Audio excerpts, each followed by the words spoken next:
I'm going to play, I guess, the contrarian role a little bit here, and because most of the time people say, what's next, and you're always like AI and all these other kind. Yeah, and yeah, I mean, obviously that's happening, and even like within our space, obviously, we're going to be using AI to make things more efficient.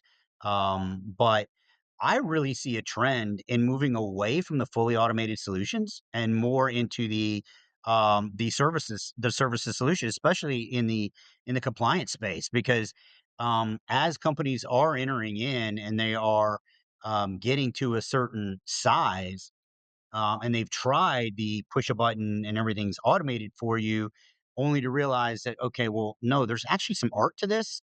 Mhm.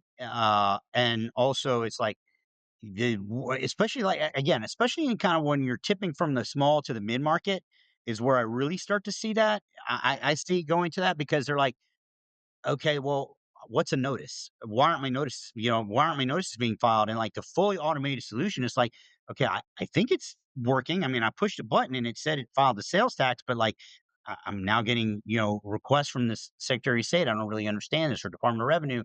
Um, it's just, there's this comfort level. And I honestly think I see more people moving back to, yes, you're going to automate parts, right? You're going to automate our side, obviously. Mhm. I mean, the tax calc has to be automated. Um, Mhm. and exemption certificate management, if you can automate that as best as you can, absolutely.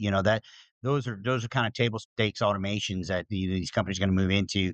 But I really see a trend in those companies going, no, I really want someone like, you know, that I know is going to answer the phone call because I don't really understand this, and I want this comfort level that it's actually being done right, Mhm. and that I can get that support level. So we're seeing more like it's in the compliance space and the filing space and the consulting space and things like that. We see more trend towards like what I would call technology enabled services. So it's Mm. it's more around like Judy, and your firm actually being there, and people are like, as opposed to, the automated end to end, it's like automate up to here, but at this point, I gotta have someone I can rely on.